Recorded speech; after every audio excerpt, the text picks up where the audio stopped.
Next up on stage, I would like to welcome Babak Hodjat from Cognizant, who will be talking about the impact of business outcomes through generative AI orchestration. Babak is the CTO for AI, where he leads a team of developers and researchers bringing advanced AI solutions to businesses. He is also a serial entrepreneur, having started a number of Silicon Valley companies as the main inventor and technologist.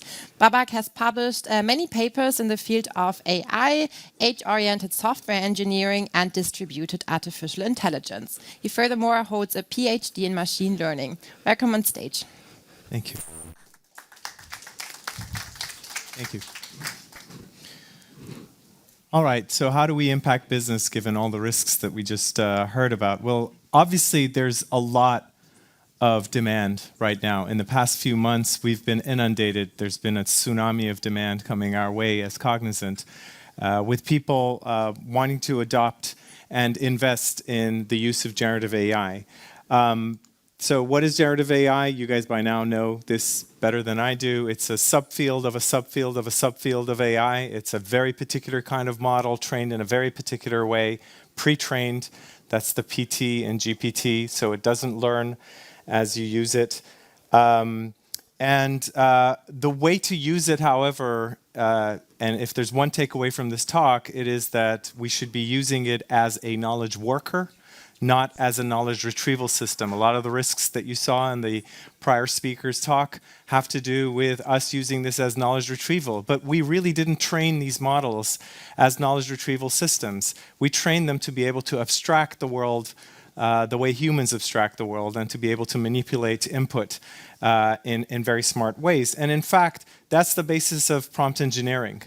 Prompt engineering means give everything you know about what needs to happen to this large language model, including, for example, oh, there's this database that I have with this SQL that I can call, and here's the format, and go use that in order to answer the query that I have. I could have given the query itself alone, but it would probably hallucinate, make things up, would not know what I really care about, and not get me what I'm looking for.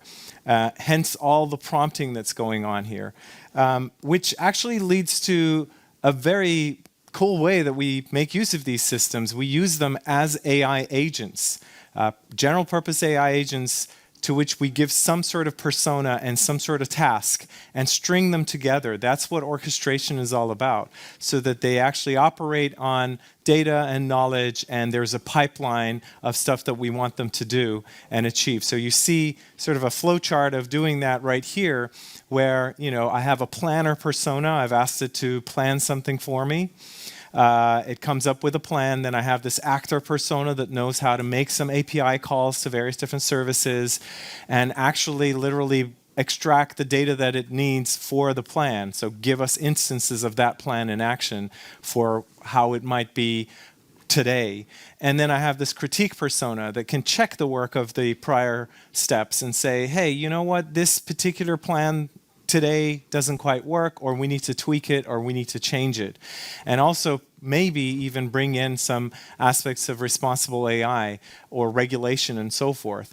And so there's a lot of iteration that can happen until we actually get to the goal that we're looking for. So when you look at this, what I just described is very, very generic. This plan could be any plan. The API in the back end could be anything. And I think that alone is the reason why we're facing this revolution akin to the transistor revolution or the computing revolution, but unfolding faster, partly because the barrier to entry is much lower. Essentially, what you need to do is to describe in your language what you expect this system to do and give it the tools for that. That's much simpler than knowing how electronics work or knowing how hardware and software work. So the barrier to entry is much smaller, and we're only limited by our imagination when it comes to applicability. And we are indeed right now limited by our imagination. A lot of the demand that we see from businesses coming in looks something like this. Oh, I have this repository of knowledge in-house and I want some sort of ChatGPT interface into it. Okay, we can build that. We can build that in a similar way. We can offline summarize all these documents, get the embeddings, load them in a vector database. All that can happen offline, and then when a query comes in, we actually have the models retrieve it from the vector database and formulate an answer that you can follow up to. So it masquerades itself as a ChatGPT-like interface. In effect, it's a knowledge worker that's manipulating your knowledge. It's up to date. It's your knowledge.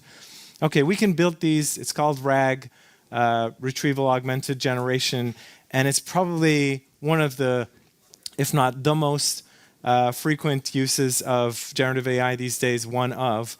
Beyond that, we work on things like, for example, oh, I want to be more productive in my coding. I want the system to generate more test cases or unit tests, or I want it to summarize or translate. These are all very obvious use cases, and I think I'm here to say that we need to go beyond these first couple of waves of adoption, and we need to start using generative AI in the core critical workflow of our business. Let's look at what sets our businesses apart from our competition and build generative AI into that. Okay, easier said than done. How do we actually end up doing this? We were faced with the same question. So we started putting together this accelerator, this platform that we call NeuroAI. And what it does, it's very generic, and we don't sell it or license it, so I'm not here to sell or license anything to you. It's just as a result of the demand that we see, it's a way for us to very quickly do this orchestration. You can do much of what you see here with other tooling as well. But it's a good way to demonstrate how it works. Let's look at a before after. So let's say somebody's calling into a service desk, like a support desk, with an inquiry like the one that you see here. Trying for weeks to get resolution on an issue. You know, I'm really pissed off. I have a platinum plan. Can you help me? All right. Who are you? What is the plan that you have? Where are you calling from? How often have you called? What do I want to do with you? You know, how much money can I make from you? There are a lot of questions here that are implied and are missing. So if I actually take this inquiry and just straight out push it through a generative AI model that's pre-trained, I'm going to get something very generic, very useless. And so that's not useful for me at all. So how do I go about this? Well, I have to look at what is the historical data running through this system, this company specifically. I need to look at what are the sources of information I may have. I might actually want to look at, for example, the rate of speak of this caller right now, or whether they're angry or monotonous, or you know, what am I hearing on the call? I need to see what kind of incentives I might have to share with them, or what kind of gifts I can send them, or you know, what have you. So there are a bunch of degrees of freedom actions that are at my disposal, and I need to identify those and pick from them. And they're specific to my business. You know, if it's a healthcare business, this might be a different set versus some other business. Then, of course, I have a goal. So the interaction that I have with my caller, at the end of the day, on aggregate, I'm pursuing some sort of a goal, which you see on the top right-hand corner. I want to be able to tell my system that I want to minimize direct costs to me while also maximizing the post-call survey rating, because I want happy users. And also, you know, the retention probability, I want to maximize it so these guys stick around. Okay, so these are 3 KPIs that I have, and you know, I need to build it into the way that I formulate the answer. So making use of many tools, and I will show you a video at the end of this talk on these tools and how we put them together, we can actually create a system where we can formulate these answers, take in all the information that's already running through the system or this business, take the historical data that's running through this business, and also even allow people to, or operators to run what-if scenarios. What if I give them this incentive versus this other incentive? What if I answer in this way versus that other way? And so then ultimately the interaction, the very same interaction is going to look like something like this. Oh, I have a way to interact with this. The system gives me very specific information about who is the caller, what I know about him, what is the history, as well as some actions that it suggests I take, as well as what are the outcomes. And, oh, by the way, it is a generative AI model, so it can formulate for me a suggested, text of how I can actually respond. Okay, so that's an obvious use case that now was augmented with historical data, structured and unstructured, optimized, and so forth. And I'll show you exactly how it's built in a moment. But let's look at another use case that might be a little farther away from the obvious. I'm a cable company, and I have a B2B business on the side. I actually design networks for people. Okay, so how do I augment my core business of designing networks for other businesses through generative AI? Again, the query might come in as natural language. It might not. It might not really make sense for the inquiry to be formulated like this. But for this presentation, I think this is sufficient to give you a sense of what the requirements that are coming in are. But again, a lot is implied in the inquiry. So if we run this through, let's say DALL-E 2, we get something laughable. It kind of goes, well, I think this is what you're looking for, right? Yeah, well, I will not bank on it. So this is not useful. But again, let's pull in the data that's useful, including historical designs of networks that we've made in the past, and configurations and reconfigurations that we might have made on those historical designs, as well as the actions. These are the various different configurations that we can make depending on the requirements that are coming in for that design, for that geography, for that budget, for that particular customer. And let's optimize against that. Minimizing our cost, obviously, because we want to be price competitive, minimizing our time to revenue because we don't want to work on this project forever, and maximizing the probability of winning this deal because we have competitors. So again, we have a bunch of KPI we want to hit, and so let's optimize against them. Let's use all these really fancy looking tools and ultimately get a system that can take that same input and as a result, give us a design that makes sense, it's to the point, and it's visual. It's fine. We can still pump that through a Gen AI system that would take an existing design and manipulate it or change it to the requirements. Okay, so what is this pointing at? This is pointing at an approach. How do we go about AI enabling businesses using Gen AI? Let's start with the KPI. Let's look at the outcomes that they care about. That's the top of this triangle here. Let's work back from there and see what are the decisions that they're already making and historically have been making around this kind of decision making. And let's see if we can optimize these decisions so that we can get the best outcomes out of that. And let's look at what client-specific data we have. And client here means user, whatever information that we have. Let's pull that in as well.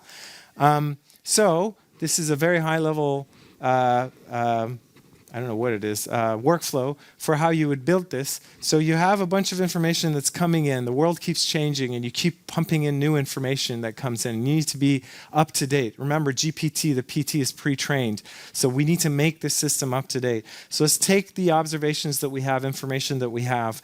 Let's classify anything that's unstructured because down the line we want to use optimizers. We want to use predictors that are ML-based. We need structured data. There might be one unstructured field that gets classified multiple different ways. That's fine. Let's do that. We have data that might be having missing values. Let's fill those in with reasonable values. Another thing that large language models can help us. We have data coming in from different sources that need harmonization. Let's do that. I have one attribute that has 7 different categories, and I have the same attribute coming from a different source because I acquired this company in this geography, and it has 10 different attributes. It's the same thing. So how can I harmonize it? That's another use of LLMs. Bringing that data in, looking at it as historical decision data, we can now create a predictor that we can throw what-if scenarios against. We can say, what if we make this decision for this particular user? What if we make this other decision? Predict what the outcomes are going to be. Outcomes plural, more than one. And then let's optimize and create something that gives us the actions. We can then frame those actions back to the user, either through images or text or what have you. We also need an uncertainty model. This is an important, often neglected part of all of this. And you don't rely on your LLM to tell you how certain or uncertain it is in what you're doing. Use a Gaussian program for that, so you get an uncertainty distribution. So if you're in unfamiliar territory, you're not relying the same way on your AI as you would be when you're in a territory where you're familiar, you've seen this before, and so you can actually surface that to a human. Interact, and then once you actually know what actions that you have that you want to run against your back end, have that layer of separation between the actions that you want to take and the API calls that you want to make, and that gives you future-proofness, if that's the word. If new systems come in, you want to yank out the old one, bring in a new one, or extend it, or new API comes in, you can do that by assuming that front-end or back-end integration has that layer of separation that's an LLM. And then go through this loop over and over again. As new data comes in, retrain the parts of this system that are ML-based and keep it up to date, and you can still use the LLMs on it. Okay, so I'm going to skip to a video, hopefully, that we can play.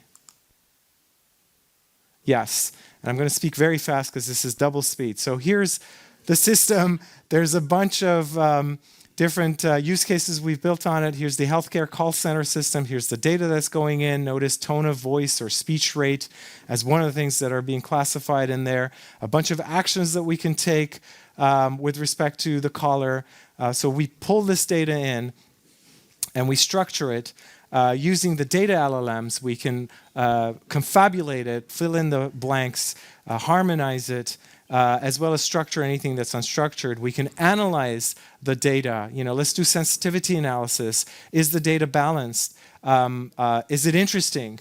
And so forth. And so we'll iterate there until the data is in a form that we can use. Then we can use a number of different predictors that can predict the outcomes of different decisions we might want to make.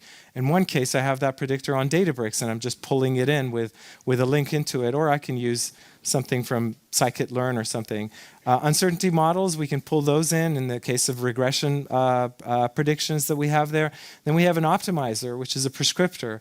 And we literally give it the objectives. These are the 3 objectives that we're looking for to optimize in various different ways. And then on the back-end integration, we have an actuation LLM that we pull in that does the actual API calls.